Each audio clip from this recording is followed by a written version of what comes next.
and by video conference, the honourable member for Cypress Hills Grasslands. Thank you very much, Mr. Speaker. And I'll be splitting my time with the member for Calgary Forest Lawn.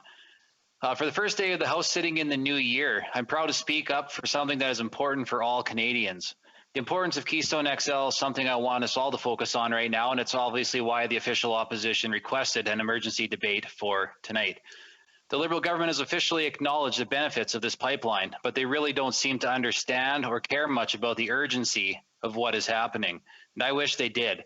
I wish they would take the needs and aspirations of Canadians all across our country seriously. My riding, my province, my region want this pipeline for many good reasons, and they're not alone. It was great to hear the Natural Resources Minister talk earlier in the evening about the couple of pipeline projects that have received approval during their time in government. I think a more appropriate description of receiving their approval, though, would be that they survived the Liberal gauntlet that was thrown down in front of them. Since the minister listed a couple projects that received approval, I thought it would only be appropriate to list a few companies who didn't survive the Liberal gauntlet. These are some excerpts that I found online. Houston Oil and Gas ceases operations. In November of 2019, Calgary-based Houston Oil and Gas abandoned operations due to financial difficulties.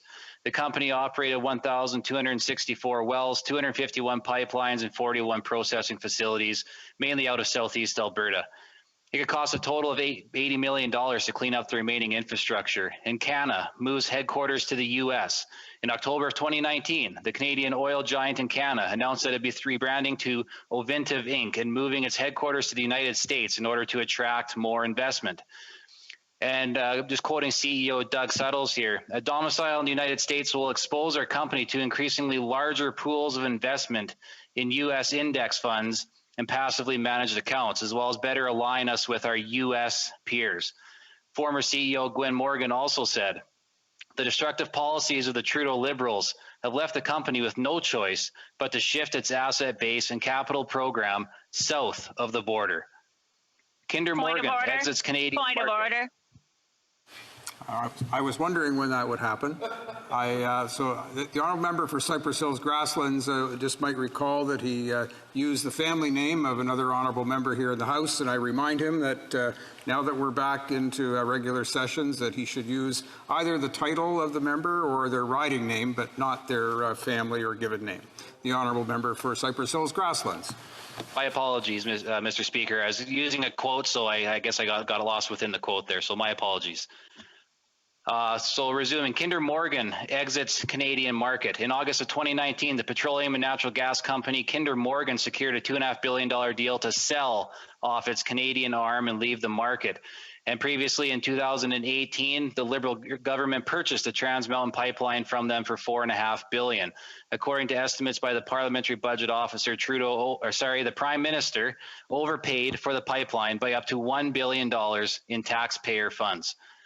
There are several other companies who have either been absorbed by bigger companies or forced out of the market in the last 5 years due to the severely limiting policies and overall death by delay attitude of this government. The investment climate in Canada is driving investment in resource-based companies to countries with weaker environmental standards and poor human rights records, which should be motivation enough to see a project like this through to completion. I think it is important at this time to consider what Canadians are saying about Canadian-sourced oil and gas. It might surprise some of my colleagues here from different parties to learn that there are opinion polls consistently showing that even Quebecers have a strong preference for getting oil supplied from Western Canada rather than other countries. In a poll done by the Montreal Economic Institute, they found that 71% of Quebecers would prefer to import oil from Western Canada than from other countries. It also found that 50% of Quebecers believe the province should develop its own oil resources instead of continuing to import all the oil it consumes.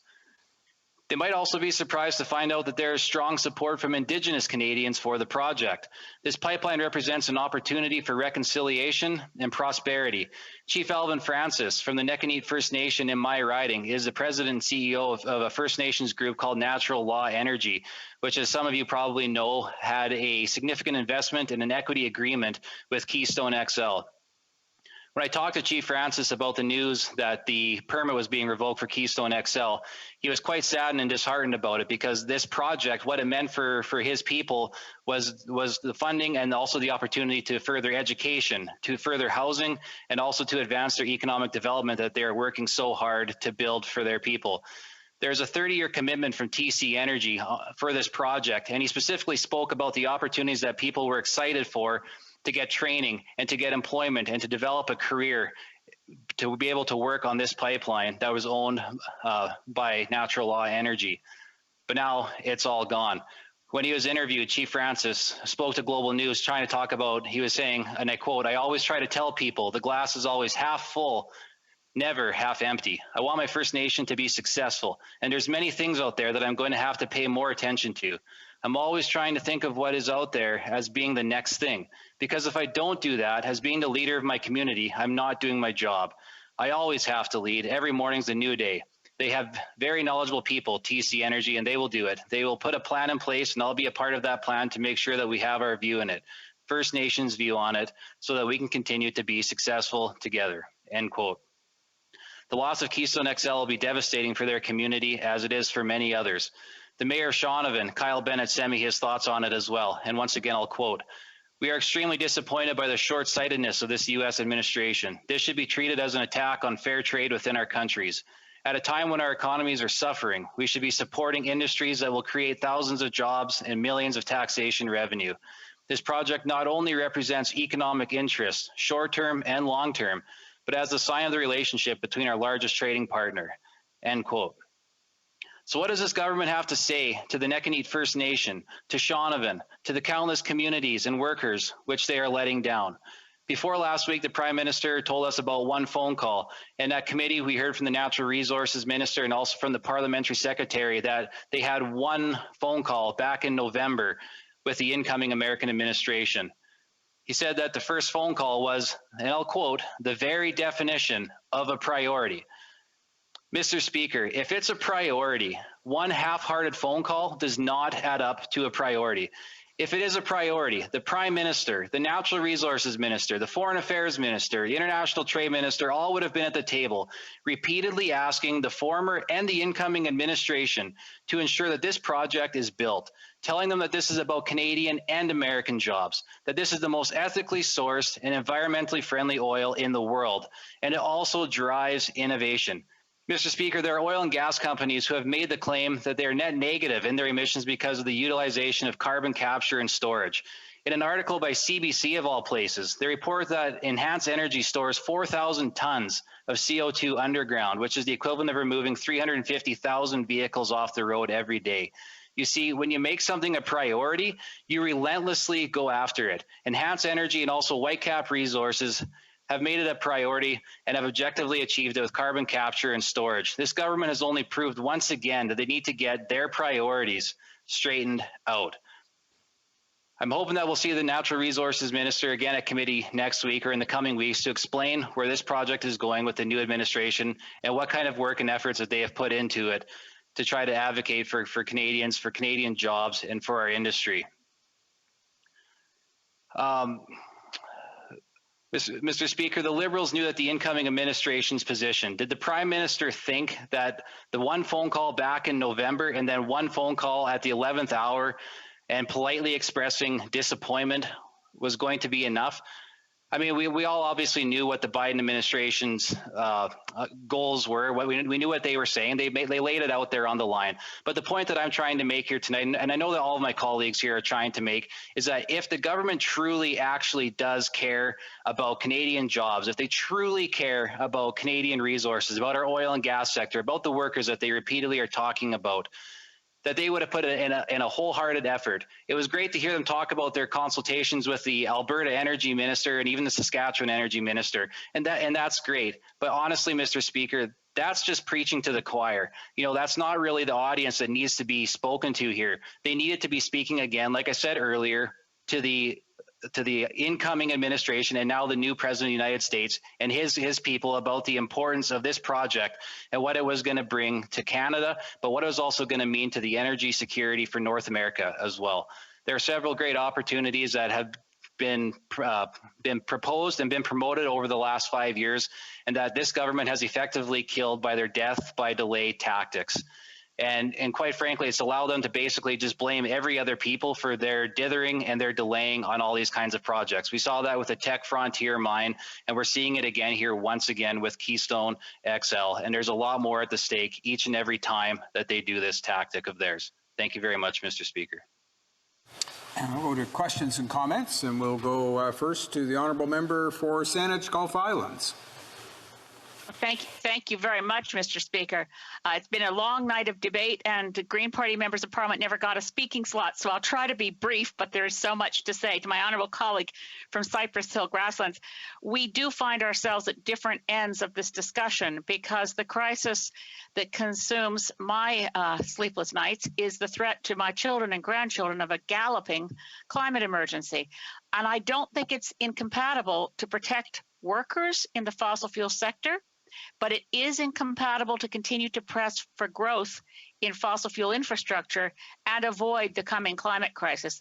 So my question, honourable colleague, is what would have made the Conservatives believe, and for that matter, what made the Liberals believe, that the well-founded, evidence-based decision of former Secretary of State John Kerry, based on an extensive review, was going to be ignored when, for purely political reasons, former President Donald Trump had overturned it? This was an evidence-based decision for which we ought to have some respect. Member for Cypress Hills Grasslands. I want to thank the honourable member for her question. And I guess one of the overall themes that we've been hearing routinely throughout the night here is, if not Canadian oil, if not Canadian oil and gas, where else is it going to come from? We know it's going to be replaced by Saudi Arabian oil. It's going to be replaced by Venezuelan oil. The global demand isn't going down. It is going up. And that's a real fact. And so we need it to be Canadian oil. And we can support Canadian jobs, and it's being sourced in the most environmentally friendly way that there is in the entire world. We have the highest standards here in Canada, so let's be proud of that, and let's not vilify our industry. Questions and comments? The honourable member for Sherwood Park, Fort Saskatchewan. Well, thank you, Mr. Speaker, and I thank my colleague for his excellent speech. If we look at the trajectory of this government, they've had 3 American presidents that they've sat across the table from and really failed to advance Canadian strategic objectives in any case. But it's particularly obvious why in the case of the energy sector. They profess to want Keystone XL pipeline to succeed, and yet they've killed pipelines in Canada. They killed the Northern Gateway pipeline right out of the gate. They passed C-48, which prevents any kind of pipeline project, such as perhaps the Eagle Spirit pipeline, from moving forward through northern BC. They killed Energy East indirectly by piling all sorts of additional unreasonable conditions on top of it. So you see them killing pipeline after pipeline here in Canada, and then profess to want to get Keystone done. It's just not at all credible that you have somebody supposedly wanting to sell something to the United States that they're not supporting the construction of here in Canada. We should build pipelines in Canada and also use that as a basis on which to promote Canadian energy infrastructure into other countries. Or Cypress Hills Grasslands. Yeah, I couldn't agree more with my colleague. And further to that point, I think, if we want to find common ground amongst the opposition parties here, even the Green Party said the government shouldn't have been investing in the Trans Mountain Line, and we've had that same position that they should have invested in that. We should let the private sector invest in it. We should let the private sector do what it does best: drive jobs, drive employment. Right. So the government likes to claim that they're taking action for energy workers because they chased out investment from the private sector and overpaid for taxpayer dollars for it. The private sector had the ability to do that project on their own. We should have left that alone. We should have let them do it because they were doing a great job. I have time for one short question. The honourable member for South Okanagan, West Kootenay. Well, thank you, Mr. Speaker. And just a quick question. He just said that the private sector should have stayed on with Trans Mountain. I just wonder whether he agrees with his Premier, Jason Kenney, for investing billions of Alberta tax dollars into Keystone XL, which have now basically gone down the toilet. for Cypress Hills grasslands? Well, thank my colleague for that question, and I'll just take the opportunity to just politely correct him here that Scott Moe is actually the premier of the province where I am from, and yeah, no, it's I know Jason Kenney was trying to invest in jobs for Albertans and for Canadians, and he's also trying to champion the energy sector as it is, because again, we have the highest environmental standards here in Canada, and we should be proud of that, not embarrassed of that.